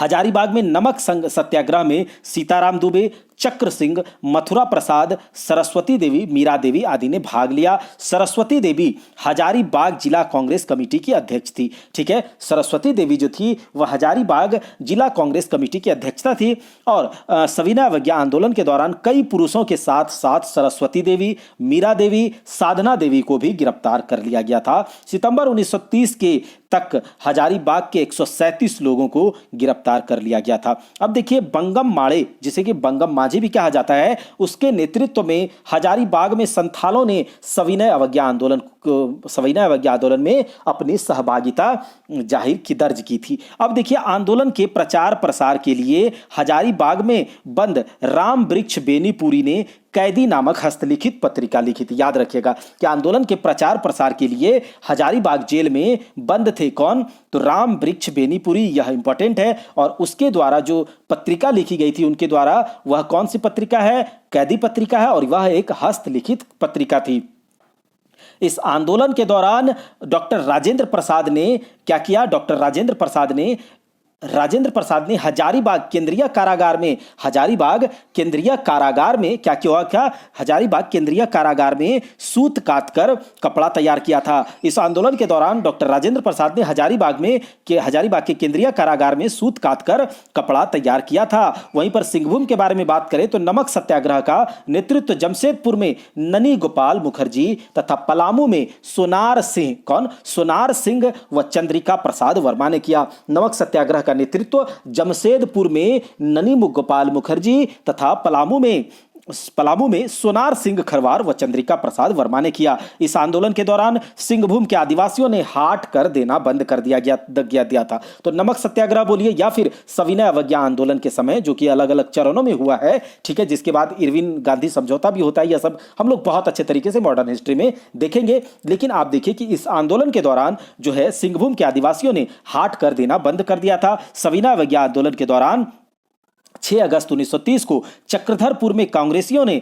जंगल काटकर सरकार के प्रति अपना विरोध प्रकट किया। इसे जंगल सत्याग्रह के नाम से जाना जाता है। आपसे पूछेगा सविनय अवज्ञा आंदोलन के दौरान जंगल सत्याग्रह कहां पर किया गया था, तो चक्रधरपुर में। किसके द्वारा, कांग्रेसियों के द्वारा। कैसे किया गया था, जंगल को काटकर सरकार के प्रति अपना विरोध प्रकट किए थे। इसका नेतृत्व, मतलब जंगल सत्याग्रह का नेतृत्व हरिहर महतो तथा लाल बाबू कर रहे थे। उन्हें सरकार ने गिरफ्तार कर लिया। अब बात करते हैं 16 नवंबर को जमशेदपुर के गोलमुरी मैदान, ठीक है, जमशेदपुर के गोलमुरी मैदान में झंडा फहराकर जवाहर दिवस मनाया गया था। कब, 16 नवंबर को। उसके बाद देखिए गोलमुरी मैदान में जवाहर दिवस मनाया गया और इस कार्यक्रम के दौरान अंग्रेजों ने लाठी चार्ज कर दिया था, ठीक है, और कई लोगों को गिरफ्तार कर लिया था, ठीक है, लाठी चार्ज कर दिया।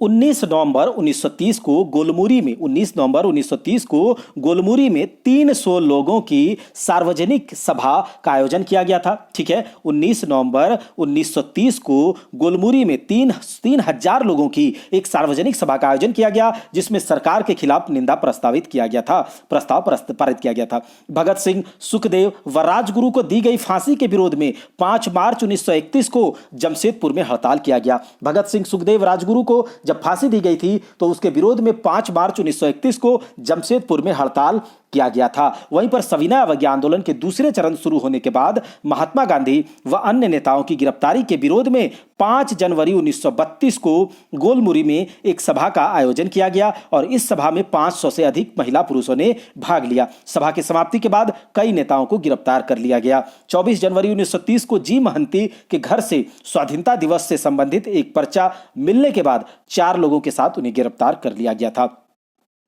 26 जनवरी 1930 को लोगों ने गोलमुरी मैदान में झंडा फहराने का प्रयास किया। 26 जनवरी 1930 को लोगों ने गोलमुरी मैदान में झंडा फहराने का प्रयास किया और पुलिस ने लाठीचार्ज किया तथा कई लोगों को गिरफ्तार कर लिया। अब बात करते हैं पलामू की। तो पलामू में चंद्रिका प्रसाद वर्मा और सोनार सिंह खरवार ने नमक सत्याग्रह का नेतृत्व किया। अभी तक हम लोग नमक सत्याग्रह, सविनय अवज्ञा आंदोलन को ही देख रहे हैं। तो पलामू में चंद्रिका प्रसाद वर्मा और सोनार सिंह खरवार ने नमक सत्याग्रह का नेतृत्व किया और इस आंदोलन के दौरान महात्मा गांधी की गिरफ्तारी की खबर मिलने पर डाल्टनगंज एवं गढ़वा में 8 मई 1930 को तथा लातेहार में 11 मई 1930 को लोगों ने हड़ताल की। उसके बाद देखिए, डाल्टनगंज में कांग्रेस का दफ्तर बंद करवाने में सरकार की मदद करने हेतु भोलानाथ सिंह नामक व्यक्ति को सरकार द्वारा राय बहादुर की उपाधि दी गई थी। दोस्तों, यही लोग हैं जिनके कारण की थोड़ा सा आजादी में हमें लेट हुई। यही जयचंद लोग हैं भोलानाथ सिंह। याद रखिएगा, भोलानाथ सिंह नाम और इसके नाम पर थूकिएगा, ठीक है, क्योंकि ऐसे ही लोगों के द्वारा जो है हमारे देश के लोगों को बहुत अत्याचार सहना पड़ा था। देखिएगा, डाल्टनगंज में कांग्रेस का दफ्तर बंद करवाने में सरकार की मदद, और वह सरकार कौन था? ईस्ट इंडिया कंपनी, ब्रिटिश सरकार, और उसकी मदद करने हेतु भोलानाथ सिंह नामक एक व्यक्ति को राय बहादुर की उपाधि दी गई थी। कैसा यह राय बहादुर का उपाधि? यदुवंश सहाय के नेतृत्व में सविनय अवज्ञा आंदोलन के दौरान झारखंड में संपूर्ण किसान आंदोलन चलाया गया। यदुवंश सहाय के नेतृत्व में सविनय अवज्ञा आंदोलन के दौरान झारखंड में संपूर्ण किसान आंदोलन चलाया गया और स्वामी सहजानंद सरस्वती ने संथाल परगना क्षेत्र में किसानों की दशा सुधारने के लिए आंदोलन चलाया था। वे 1948 में संथाल परगना आए थे। सहजानंद सरस्वती कब आए थे संथाल परगना? 1938 में। क्यों आए थे? क्षेत्र में किसानों की दशा को सुधारने के लिए आंदोलन उन्होंने चलाया था। अब बात करते हैं संथाल परगना में नमक सत्याग्रह व सविनय अवज्ञा आंदोलन की स्थिति। सविनय अवज्ञा आंदोलन में राष्ट्रीय स्तर पर महिलाओं ने बढ़ चढ़कर हिस्सा लिया और इसी क्रम में संथाल परगना में सैल बाला राय के नेतृत्व में महिलाओं ने इस आंदोलन में अपनी उपस्थिति दर्ज कराई। तो आपको पता होना चाहिए कि संथाल परगना की एक महिला सैल बाला राय झारखंड की जानी मानी हस्ती, झारखंड के बारे में आपको पता होना चाहिए। झारखंड जीके में अगर आप पढ़ रहे हैं तो सैल बाला राय का नाम आप याद रखेंगे। संथाल परगना के कांग्रेसी नेता शशि भूषण राय को इस आंदोलन के सिलसिले में मुंगेर जाने के बाद वहां से गिरफ्तार कर लिया गया था। अब कुछ अन्य फैक्ट को देख लेते हैं कि इस आंदोलन के दौरान झारखंड में चौकीदारी कर न देने हेतु आंदोलन चलाया गया, जिसका नेतृत्व चौकीदारी कर न देने हेतु जो आंदोलन चलाया गया था उसका नेतृत्व किसने किया? जेएल साव, सीताराम दुबे, महादेव पांडे, मथुरा सिंह, सरस्वती देवी तथा चमन लाल। किसने? तो जेएल साव, सीताराम दुबे, महादेव पांडे, मथुरा सिंह, सरस्वती देवी, चमन लाल। कौन से आंदोलन का इन्होंने नेतृत्व किया? तो चौकीदार कर न देने के लिए जो इन्होंने आंदोलन चलाया था। ठीक है, अब 1935 से 1939 के बीच झारखंड में जो भी कुछ प्रमुख गतिविधियां हुई है, जो भी कुछ एक्टिविटीज हुआ है राष्ट्रीय आंदोलन को लेकर के, अब हम उसे देखते हैं। 1935 में पारित भारत शासन अधिनियम के अंतर्गत गवर्नरों को जनजातीय क्षेत्रों में बेहतर शासन प्रबंधन हेतु अधिक अधिकार प्रदान किए गए। 1936 ईस्वी में उड़ीसा को बिहार उड़ीसा संयुक्त प्रांत से अलग कर दिया गया। कब किया गया? तो 1936 ईस्वी में उड़ीसा को बिहार उड़ीसा जो एक संयुक्त प्रांत था उससे 1936 ईस्वी में उड़ीसा को अलग कर दिया गया। उसके बाद छोटा नागपुर के कुछ हिस्से जैसे कि गांगपुर क्षेत्र आदि को भी मिलाया गया। भारत शासन अधिनियम 1935 के तहत जनवरी 1937 में झारखंड में स्थित क्षेत्रीय विधायिका हेतु चुनाव कराए गए। इसमें आदिवासियों हेतु 6 सीट सुरक्षित थे और इस चुनाव में कांग्रेस छोटा नागपुर उन्नति समाज एवं किसान सभा ने भाग लिया था, परंतु कांग्रेस उम्मीदवारों की ही जीत हुई थी। अब आगे देखिए कि इन चुनाव में इग्नेश बेक, बोनीफस लकड़ा, देवेंद्र प्रसाद सामंता तीनों आदिवासी थे। इन चुनाव में इग्नेश बेक, बोनीफस लकड़ा एवं देवेंद्र प्रसाद सामंता जो कि तीनों आदिवासी थे को सामान्य सीटों पर विजय प्राप्ति हुई थी और इग्नेश बेक दिल्ली की संघीय विधायक के जबकि बोनीफस लकड़ा पटना की प्रांतीय विधानसभा के सदस्य बने। ठीक है, अब देखिए 30 मई 1938 ईस्वी की बात है। रांची में छोटा नागपुर उन्नति समाज की वार्षिक बैठक आयोजित की गई और उसके बाद जिसमें छोटा नागपुर उन्नति समाज के अलावा किसान सभा, छोटा नागपुर कैथोलिक सभा, मुंडा सभा, हो मालतो मरंग सभा का एकीकरण करके छोटा नागपुर संथाल परगना आदिवासी का गठन किया गया था। याद रखिएगा 30 मई 1938 को रांची में छोटा नागपुर उन्नति समाज की एक बैठक होती है जिसमें कि छोटा नागपुर उन्नति समाज, किसान सभा, छोटा नागपुर कैथोलिक सभा, मुंडा सभा, हो मालतो मरंग सभा का एक कर दिया गया और उसे मिलाकर के क्या बनाया गया, छोटा नागपुर संथाल परगना आदिवासी सभा। 1939 में इस संगठन का नाम फिर से परिवर्तित किया गया। 1938 में तो ऐसा किया गया था और फिर से नाम परिवर्तित करके क्या कर दिया गया, छोटा नागपुर आदिवासी सभा। और इससे पहले क्या था, छोटा नागपुर संथाल परगना आदिवासी सभा और उसके बाद 1939 में किया गया छोटा नागपुर आदिवासी सभा।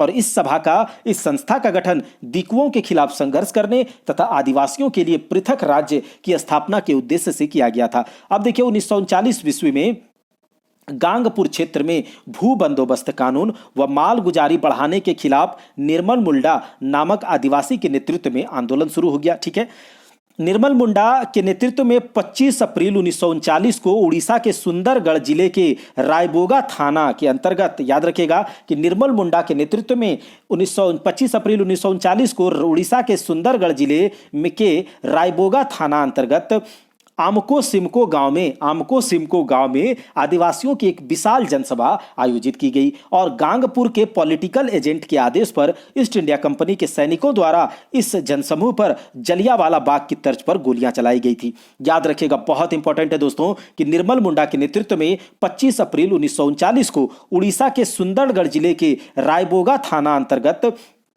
आमको सिमको गांव में आदिवासियों की एक विशाल जनसभा आयोजित की गई थी और गांगपुर के एक पॉलिटिकल एजेंट के आदेश पर ईस्ट इंडिया कंपनी के सैनिकों द्वारा इस जनसमूह पर जलियांवाला बाग की तर्ज पर गोलियां चलाई गई और जिसमें 65 आदिवासियों की मौत हो गई थी तथा 90 से अधिक लोग जख्मी हो गए थे और इस घटना को सिमको हत्याकांड या दूसरा जलियांवाला बाग हत्याकांड कहा जाता है। याद रखिएगा कि सिमको हत्याकांड को क्या कहा जाता है और किस नाम से जाना जाता है, तो आप बोलिएगा दूसरा जलियांवाला बाग हत्याकांड। और इस हत्याकांड के विरुद्ध छोटा नागपुर में भी व्यापक प्रतिक्रिया हुई थी। अब बात करते हैं कांग्रेस के रामगढ़ अधिवेशन, जो कि झारखंड में है रामगढ़, तो इसीलिए बात करेंगे इसके बारे में। अब देखिए भारतीय राष्ट्रीय कांग्रेस के 53वें अधिवेशन का आयोजन झारखंड के रामगढ़ में 19-20 मार्च 1940 को संपन्न हुआ। याद रखिएगा कि झारखंड के रामगढ़ में कब कांग्रेस का अधिवेशन आयोजित किया गया, तो 19-20 मार्च 1940 को कितनावां अधिवेशन था, 53वां अधिवेशन था। यह झारखंड में कांग्रेस का पहला और एकमात्र अधिवेशन था। इस अधिवेशन की अध्यक्षता किसने की, मौलाना अबुल कलाम ने की। इस अधिवेशन के बाद 1941 से 45 तक कांग्रेस का कोई अधिवेशन आयोजित नहीं हुआ, जिसके कारण मौलाना अबुल कलाम आजाद ही लगातार 6 वर्षों तक कांग्रेस के अध्यक्ष बने रहे। ठीक है, उसके बाद देखिए क्या होता है कि अधिवेशन के दौरान रामगढ़ में कांग्रेस के मुख्य द्वार का नाम बिरसा मुंडा द्वार, यह बहुत इंपॉर्टेंट है कि जब रामगढ़ का अधिवेशन कांग्रेस का किया गया था 1940 में, तो उस अधिवेशन के दौरान कांग्रेस के मुख्य द्वार पर बिरसा मुंडा द्वार अंकित था और सभा स्थल का नाम मजहर नगर रखा गया था। क्या रखा गया था, मजहर नगर रखा गया था। इसके बारे में हम लोगों ने देख लिया। अब हम लोग इस अधिवेशन से पूर्व गांधी जी द्वारा, इस अधिवेशन जो रामगढ़ का अधिवेशन था, इस अधिवेशन के पूर्व गांधी जी द्वारा 14 मार्च 1940 को रामगढ़ में खादी ग्रामोद्योग का शुभारंभ किया गया। 15 से 18 मार्च 1940 को रामगढ़ में कांग्रेस कार्यकारिणी की बैठक भी संपन्न हुई थी। 17 से 19 मार्च तक कांग्रेस विषय निर्वाचनी समिति का बैठक आयोजित हुआ था। इस बैठक के पहले दिन डॉक्टर राजेंद्र प्रसाद तथा भारत तथा विश्व संकट पर मुख्य प्रस्तुत किया गया। और देखिए, पंडित जवाहरलाल नेहरू ने इस प्रस्ताव का अनुमोदन किया था। इस अधिवेशन में जवाहरलाल नेहरू द्वारा सत्याग्रह का प्रस्ताव कांग्रेस का एकमात्र प्रस्ताव प्रस्तुत किया गया था, जिसका अनुमोदन किसने किया? तो जेबी कृपलानी ने। किसने? जेबी कृपलानी ने। जवाहरलाल नेहरू द्वारा प्रस्तावित इस प्रस्ताव में 27 संशोधन प्रस्तुत किए गए, जिसमें से 14 संशोधनों को वापस ले लिया गया तथा 13 संशोधन भारी बहुमत से गिर गए। स्वागत भाषण डॉक्टर राजेंद्र प्रसाद द्वारा प्रस्तुत किया गया, जिसका अनुमोदन जेबी कृपलानी द्वारा किया गया। अधिवेशन को महात्मा गांधी ने भी संबोधित किया तथा अपने संबोधन में उन्होंने रचनात्मक कार्यक्रम एवं अहिंसात्मक संघर्ष पर बल दिया। अब बात करते हैं, अबुल कलाम आजाद द्वारा अध्यक्षीय भाषण प्रस्तुत किया गया और इस अधिवेशन में पूर्ण स्वराज की प्राप्ति का लक्ष्य तय किया गया। रामगढ़ के जो कांग्रेस अधिवेशन हुआ था 1940 में, उस अधिवेशन में पूर्ण स्वराज की प्राप्ति का लक्ष्य तय किया गया तथा वयस्क मताधिकार पर आधारित निर्वाचित संविधान सभा द्वारा देश के संविधान निर्माण पर बल दिया गया। इस अधिवेशन में भाग लेने हेतु राज्य के विभिन्न भागों से टाना भगत पैदल चलकर रामगढ़ आए थे और इन्होंने महात्मा गांधी को 400 रुपये की थैली भी भेंट करी थी। अब देखते हैं सम्मेलन के कुछ प्रमुख व्यक्तित्व, कुछ प्रमुख पर्सनालिटी के बारे में। तो स्वागत समिति के अध्यक्ष डॉक्टर राजेंद्र प्रसाद थे। अध्यक्ष कौन थे? मौलाना अबुल कलाम आजाद। स्वागत समिति के उपाध्यक्ष कौन थे? कृष्ण सिंह और डॉक्टर सैयद महमूद। स्वागत समिति के महासचिव कौन थे? अनुग्रह नारायण सिंह। स्वागत समिति के पदाधिकारी कौन थे? श्री अंबिका कांत सिंह। प्रचार पदाधिकारी कौन थे? तो ज्ञानचंद्र सोधी। वहीं पर प्रमुख स्वयं सेविकाएं जो लेडीज लोग थी, उनके बारे में याद रखिएगा। सरला देवी, कुमारी इंद्रजीत जुनाज, कुमारी तारा पटवर्धन, कुमारी प्रेमा कंटक, भियोजो भटरवर। देखिए, याद रखिए कुछ जो रामगढ़ अधिवेशन, क्योंकि झारखंड जी के है तो आपको याद रखना है, कांग्रेस का एकमात्र अधिवेशन 1940 में रामगढ़ में हुआ था और इसमें कुछ सेविकाओं को नाम आपको याद रखने हैं। पूछ लिया जाएगा कि सरला देवी, कुमारी इंद्रजीत जुनाज, कुमारी तारा पटवर्धन, कुमारी प्रेमा कंटक, भ्योजो भटवर्कर। अब हम लोग देख लेते हैं इस सम्मेलन से अन्य प्रमुख लोगों ने जो भागीदारी की, उसका प्रमुख योगदान इस प्रकार से है। बिजली का प्रबंध गया कॉटन मिल्स के द्वारा किया गया था। रामगढ़ का अधिवेशन जो हुआ था कांग्रेस का, उसमें बिजली का प्रबंधन जो है किसने किया? बिजली का प्रबंध किया था किसने? गया कॉटन मिल्स ने। अभियंत्रण का कार्य, इंजीनियरिंग जो इसमें जो भी लगा उसको किसने किया था? तो वह रामजी प्रसाद वर्मा द्वारा किया गया। वहीं पर खादी प्रदर्शनी का आयोजन लक्ष्मी नारायण, जो कि चरखा संघ के सचिव थे, इनके द्वारा किया गया। बिहार की प्राचीन धरोहर पर आधारित स्मारिका का वितरण जयचंद्र विद्यालंकर के द्वारा किया गया था। अब बात कर लेते हैं बिहार की ऐतिहासिक घटनाओं पर केंद्रित चित्रावली का वितरण, जिसका चित्रांकन ईश्वरी प्रसाद वर्मा द्वारा किया गया था। अखिल भारतीय समझौता विरोधी सम्मेलन, जो देख लेते हैं अखिल भारतीय समझौता विरोधी सम्मेलन क्या है? तो रामगढ़ के कांग्रेस अधिवेशन के दौरान ही सुभाष चंद्र बोस, रामगढ़ कांग्रेस के अधिवेशन के दौरान ही सुभाष चंद्र बोस के नेतृत्व में अखिल भारतीय समझौता विरोधी सम्मेलन का आयोजन रामगढ़ के निकट बिहटा में किया गया। यह याद रखिएगा कि जब रामगढ़ का आयोजन हो रहा था कांग्रेस अधिवेशन का, तो इसी के दौरान जो है सुभाष चंद्र बोस के नेतृत्व में अखिल भारतीय समझौता विरोधी सम्मेलन का आयोजन रामगढ़ के निकट बिहटा में किया गया। इस सम्मेलन में स्वामी सहजानंद सरस्वती ने मुख्य प्रस्ताव प्रस्तुत किया, जिसका अनुमोदन किसने किया था? सरदार शार्दुल सिंह कविश्वर ने किया था। अखिल भारतीय समझौता विरोधी सम्मेलन, याद रखिएगा अखिल भारतीय समझौता विरोधी सम्मेलन कब हुआ था? तो रामगढ़ का जब अधिवेशन हुआ था कांग्रेस का, उसी समय सुभाष चंद्र बोस के नेतृत्व में बिहटा में, जो कि रामगढ़ के नजदीक है। वहीं पर देखिए अखिल भारतीय समझौता विरोधी सम्मेलन में कांग्रेस की नीतियों की कड़ी आलोचना की गई थी तथा पूर्ण स्वराज की प्राप्ति हेतु जनता के अधिकार को प्रमुखता प्रदान की गई थी। और फॉरवर्ड ब्लॉक जिसका निर्माण जिसके संगठन जिसने बनाया था सुभाष चंद्र बोस, फॉरवर्ड ब्लॉक, उसका निर्माण इसी अधिवेशन के दौरान सुभाष चंद्र बोस के नेतृत्व में किया गया था।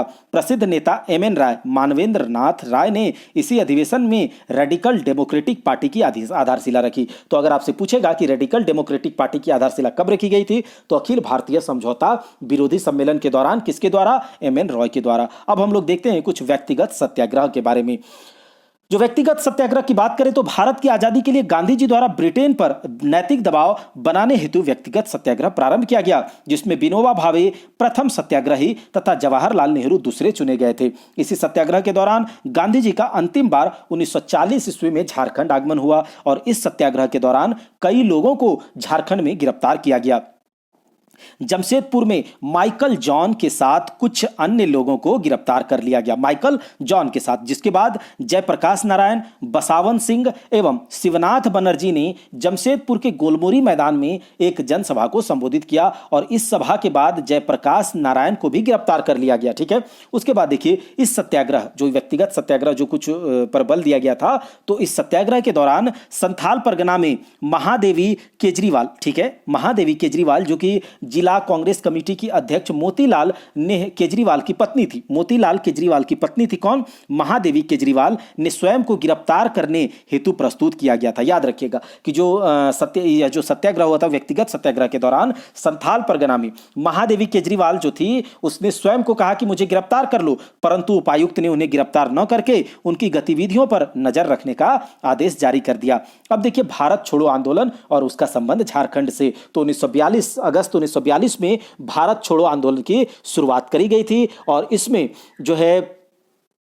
जो हम लोग 8 अगस्त 1942 को बंबई में अखिल भारतीय कांग्रेस कमेटी की एक बैठक में भारत छोड़ो प्रस्ताव पारित किया गया, जिसके बाद गांधी जी के नेतृत्व में एक अहिंसक आंदोलन चलाने का क्या किया गया था? निर्णय लिया गया। अब झारखंड में भी भारत छोड़ो आंदोलन में लोगों ने बढ़ चढ़कर हिस्सा लिया। देखिए दोस्तों, भारत में जितने भी व्यापक स्तर पर जो पूरे भारतवर्ष में आंदोलन हुए उसका असर झारखंड में भी देखने को मिला और झारखंडी भी हमारे आजादी का जो संघर्ष था उसमें कम हर आजादी के संघर्ष में बढ़ चढ़कर हिस्सा लिए थे। इसीलिए सारे के सारे आंदोलन इंपॉर्टेंट हो जाते हैं और आपको सारे के सारे आंदोलन के फैक्ट मॉडर्न हिस्ट्री से भी देखना है और झारखंड से उसका क्या संबंध है वह भी देखना है।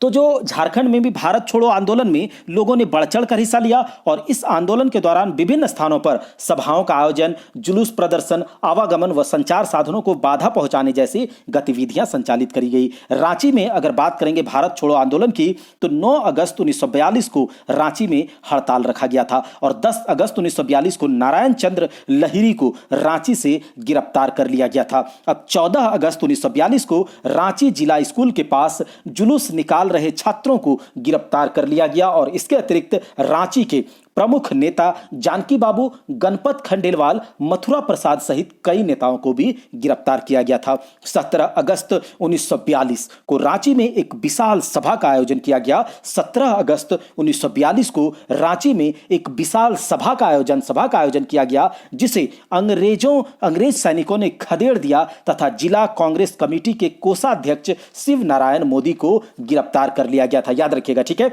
कि जो 17 अगस्त 1942 को रांची में एक विशाल जनसभा का आयोजन किया गया था और इसमें क्या हुआ था कि अंग्रेज सैनिकों ने इसे खदेड़ दिया और जिला कांग्रेस कमेटी के कोषाध्यक्ष शिवनारायण मोदी को गिरफ्तार कर लिया गया था। 18 अगस्त 1942 को टाना भगतों ने बिशुनपुर के निकट एक थाने को जला दिया। 18 अगस्त 1942 को टाना भगतों ने बिशुनपुर के निकट जो है एक थाने को जला दिया। 22 अगस्त 1942 को राहे में एक हड़ताल आयोजित किया गया और इटकी व टांगर बसली के बीच रेल पटरी को लोगों ने उखाड़ दिया। अंग्रेजों ने 22 अगस्त को पीसी मित्रा को गिरफ्तार कर लिया था। ये सारे के सारे जो है भारत छोड़ो आंदोलन के समय हो रहा है, ठीक है।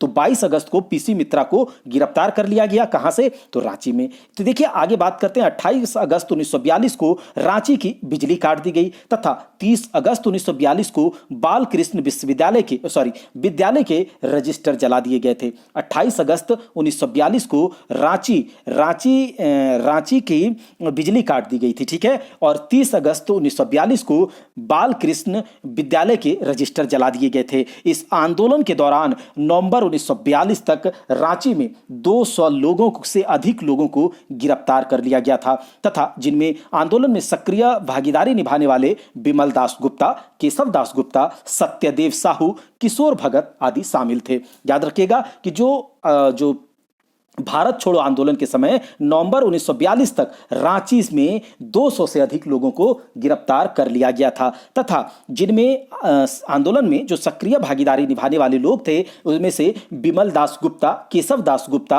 और सत्यदेव साहू, किशोर भगत आदि प्रमुख लोग थे। आंदोलन के दौरान लोहरदगा के नदिया उच्च विद्यालय में छात्रों द्वारा राष्ट्रीय झंडा फहराया गया तथा गुमला में हड़ताल का आयोजन व जुलूस प्रदर्शन किया गया था। अब बात करते हैं हजारीबाग की। भारत छोड़ो आंदोलन से संबंध क्या असर हुआ वहां।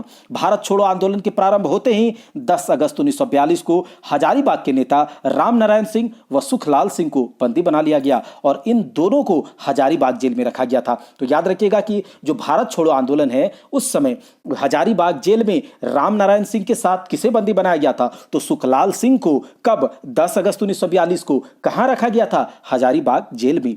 11 अगस्त को हजारीबाग में सरस्वती देवी, ठीक है, यह लेडीज है, महिला है, इसीलिए आपको और याद रखना है, ठीक है। 11 अगस्त को हजारीबाग में सरस्वती देवी के नेतृत्व में एक जुलूस निकाला गया, ठीक है, एक जुलूस निकाला गया। सरस्वती देवी को अंग्रेजों द्वारा गिरफ्तार कर लिया गया। अब देखिए इस आंदोलन के दौरान सरस्वती देवी की लोकप्रियता का अंदाजा इसी बात से लगाया जा सकता है कि उनके गिरफ्तारी के बाद विद्यार्थियों ने 12 अगस्त 1942 को हजारीबाग से भागलपुर जेल ले जाते समय धावा बोलकर उन्हें पुलिस की हिरासत से मुक्त करा लिया, परंतु 14 अगस्त 1942 को एक जनसभा को संबोधित करने के दौरान पुनः उन्हें गिरफ्तार कर लिया गया था।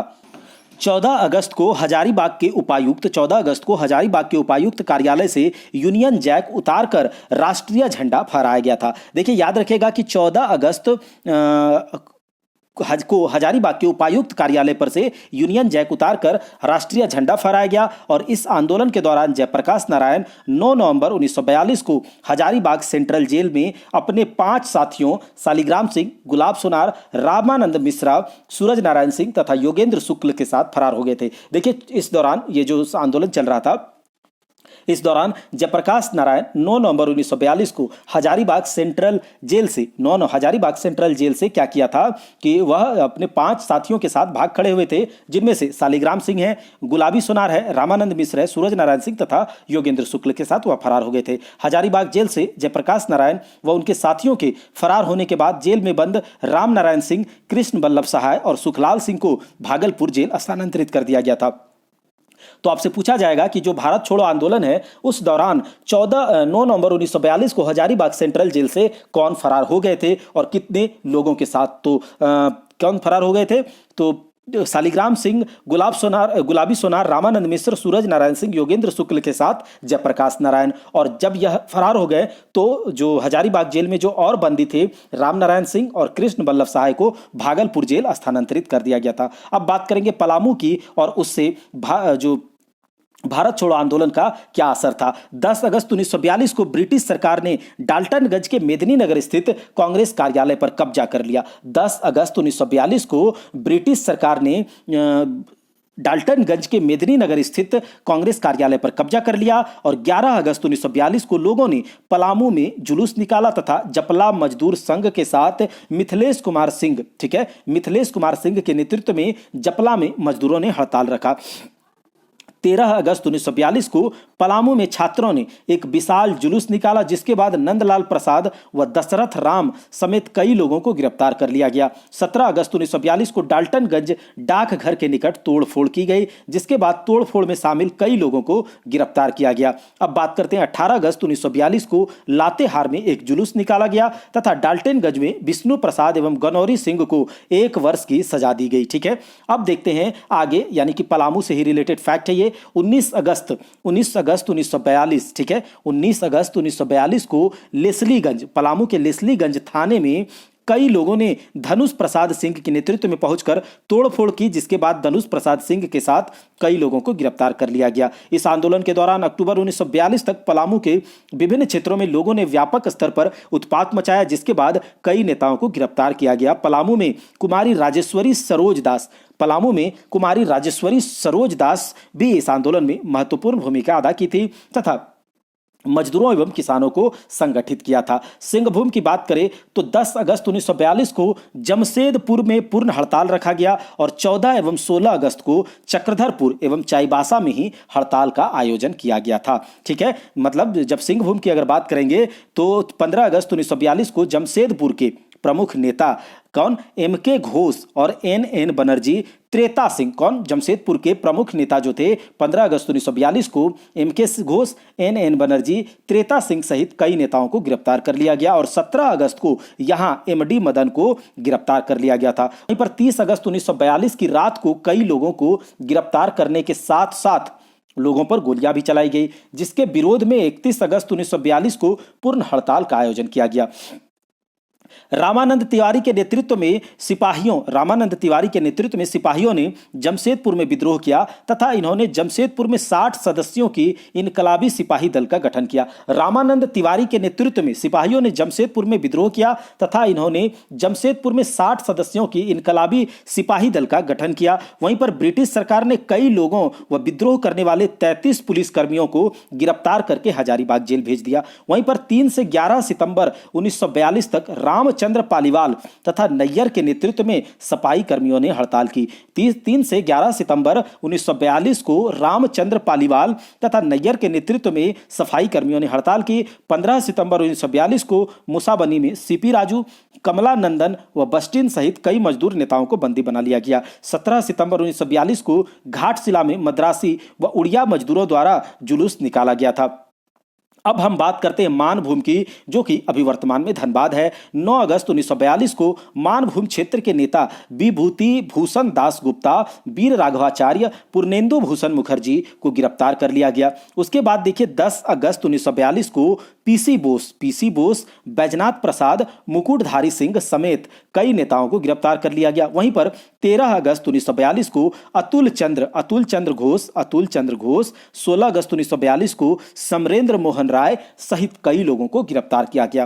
13 अगस्त 1942 को अतुल चंद्र घोष तथा 16 अगस्त 1942 को समरेंद्र मोहन राय सहित कई लोगों को गिरफ्तार किया गया। इस आंदोलन के दौरान मानभूम क्षेत्र में विरोध प्रदर्शन, सभाओं का आयोजन, जुलूस प्रदर्शन, यातायात संचार को अवरुद्ध करना जैसी गतिविधियां आंदोलनकारियों द्वारा की गई और सरकार द्वारा स्थिति को नियंत्रित करने हेतु कतरास, झरिया व धनबाद में कर्फ्यू लगाने का निर्णय भी लिया गया था। अब हम देखते हैं संथाल परगना क्षेत्र और उससे संबंधित मतलब कि भारत छोड़ो आंदोलन के समय क्या हुआ था।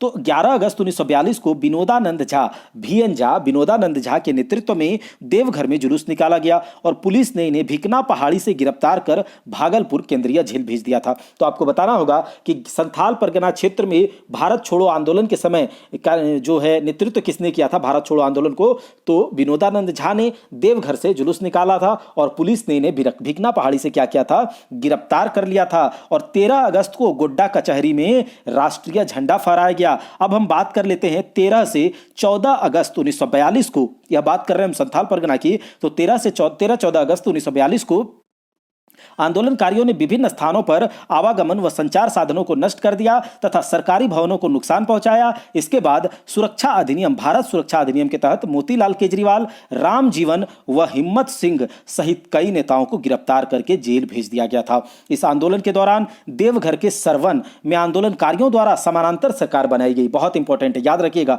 कि भारत छोड़ो आंदोलन के समय संथाल परगना के किस जगह से जो है एक समानांतर सरकार बनाई गई थी, तो देवघर के सरवन में आंदोलनकारियों द्वारा एक समानांतर सरकार बनाई गई थी और दुमका के जामवती देवी एवं प्रेमा देवी के नेतृत्व में 19 अगस्त 1942 को विशाल जुलूस का आयोजन किया गया। दुमका में कृष्णा प्रसाद ने इस आंदोलन का नेतृत्व किया तथा यह नेतृत्व में यहां पड़िया जत्था का गठन किया गया। यह पहाड़िया जत्था 5 भागों में विभाजित था।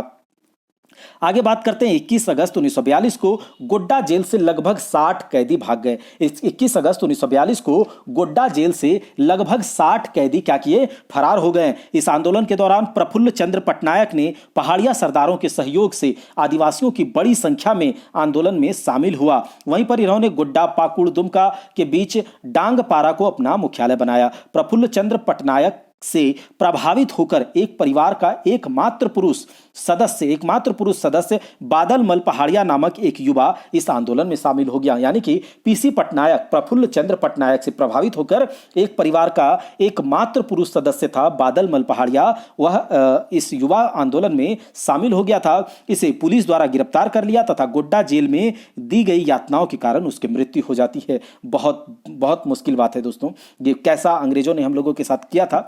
तो देखिए, बादल मल पहाड़िया जो है एकमात्र पुरुष सदस्य था और उसकी जान चली जाती है यहां पर। अब देखिए, बात करते हैं 25 अगस्त 1942 को संथाल एवं पहाड़िया जनजातियों ने अलुवेरा स्थित डाक बंगला तथा वन विभाग के भवनों को जला दिया।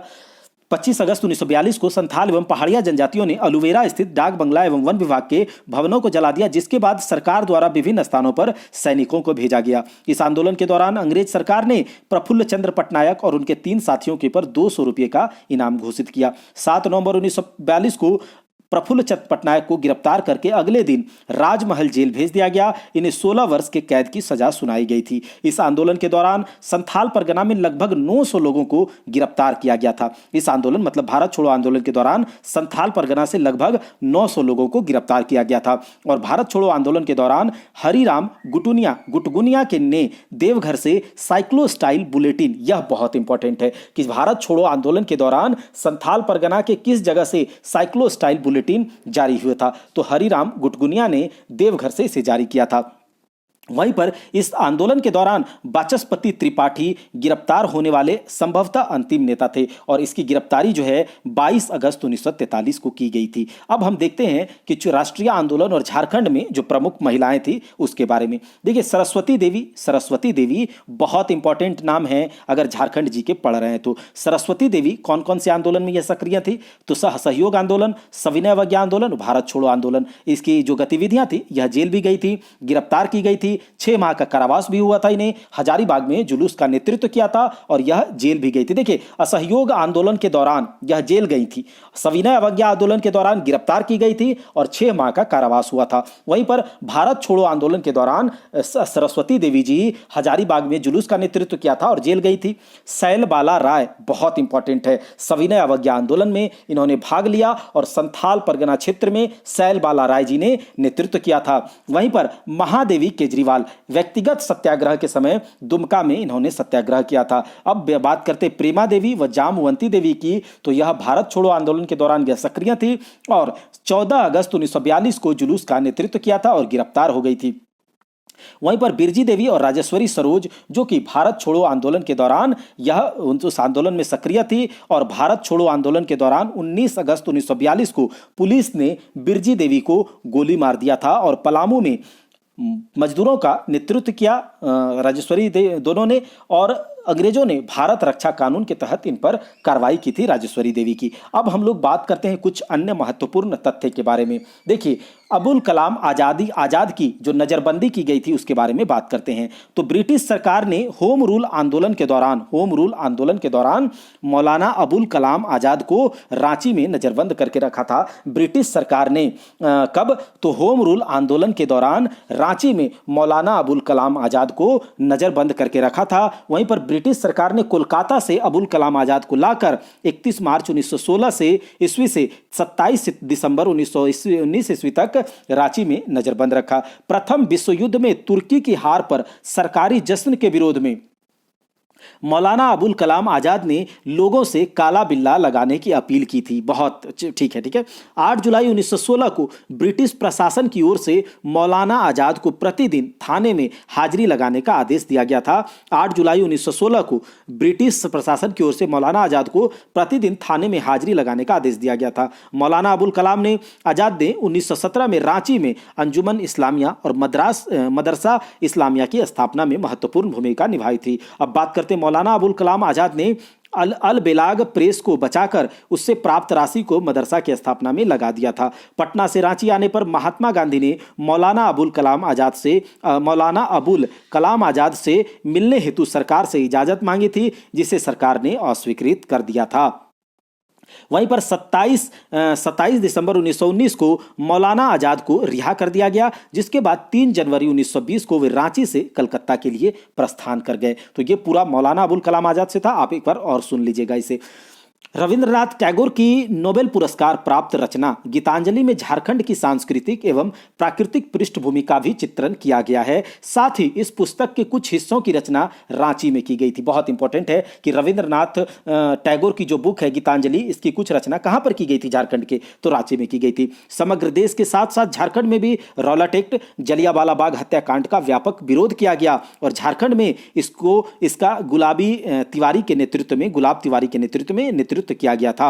अब बात करते हैं कृष्ण बल्लभ सहाय को 1923 ईस्वी में प्रांतीय लेजिस्लेटिव काउंसिल के प्रतिनिधि के रूप में चुना गया था। कृष्ण बल्लभ सहाय को 1923 ईस्वी में प्रांतीय लेजिस्लेटिव काउंसिल के प्रतिनिधि के रूप में चुना गया था। राष्ट्रीय आंदोलन के 2 प्रमुख नेताओं विवेकानंद झा, जो कि 1961-63 तक बिहार के मुख्यमंत्री भी रहे, और कृष्ण बल्लभ सहाय, जो कि 1963 से 67 तक बिहार के मुख्यमंत्री रहे थे, उनको भारतीय स्वतंत्रता प्राप्ति के पश्चात बिहार के मुख्यमंत्री पद पर आसीन होने का अवसर प्राप्त हुआ है। तो यह आप याद रखिएगा कि विवेकानंद झा और कृष्ण बल्लभ सहाय, जो कि बहुत स्वतंत्रता सेनानी थे, और इन्हीं विवेकानंद झा और बल्लभ सहाय को स्वतंत्रता प्राप्ति के पश्चात बिहार के मुख्यमंत्री बनने का अवसर प्राप्त हुआ था। चूंकि बिहार झारखंड पहले एक ही था, तो आपको यह पढ़ना होगा। अब देखिए मानभूम झंडा सत्याग्रह, जो कि 6 अप्रैल से 13 अप्रैल तक 1945 को राष्ट्रीय सप्ताह घोषित किया गया था। इससे पहले हम लोगों ने बात किया।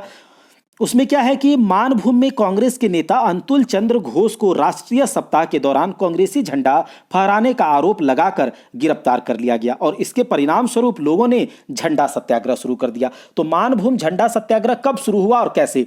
तो 6 से 13 अप्रैल 1945 को राष्ट्रीय सप्ताह घोषित किया गया था। और इसमें क्या होता है कि मानभूम में कांग्रेस के नेता जो थे अतुल चंद्र घोष, इसको राष्ट्रीय सप्ताह के दौरान कांग्रेसी झंडा फहराने का आरोप लगाकर गिरफ्तार कर लिया गया और इसके परिणाम स्वरूप लोगों ने झंडा सत्याग्रह शुरू कर दिया गया था। और इसी प्रकार 1945 में कांग्रेसी झंडा फहराने का आरोप लगाकर 3 महिलाओं सहित 5 लोगों को गिरफ्तार कर लिया गया था। तो दोस्तों, यह हम लोगों ने झारखंड में भारतीय राष्ट्रीय आंदोलन को देखा। इसके बाद हम लोग झारखंड में ईसाइयों का प्रवेश देखेंगे और झारखंड राज्य निर्माण आंदोलन, एक पार्ट में वो सारा कवर हो जाएगा। तो पूरा का पूरा झारखंड इतिहास हम कवर कर चुके हैं, सिर्फ एक पार्ट आएगा। आप इसे अच्छे से रिवीजन करें, बार बार रिवीजन करें और अब इसके एमसीक्यू लाया जाएगा। पूरा का पूरा जो 7500 प्लस क्वेश्चन है उसमें झारखंड का इतिहास से एमसीक्यू लाएंगे। आप उसे देख लीजिएगा, आपका पूरा तैयारी हो जाएगा। इसके बाद हम लोग शासन व्यवस्था करेंगे, ज्योग्राफी करेंगे, भूमि संबंधी कानून जो है CNT SPT, आपको इस प्रकार से हम पढ़ाएंगे कि आपके दिमाग में CNT SPT छप जाएगा। तो बिल्कुल आप टेंशन ना ले, निश्चिंत रहें और पढ़ाई करते रहें। जय हिंद, जय भारत। मिलते हैं ऐसे ही किसी अच्छे से वीडियो में।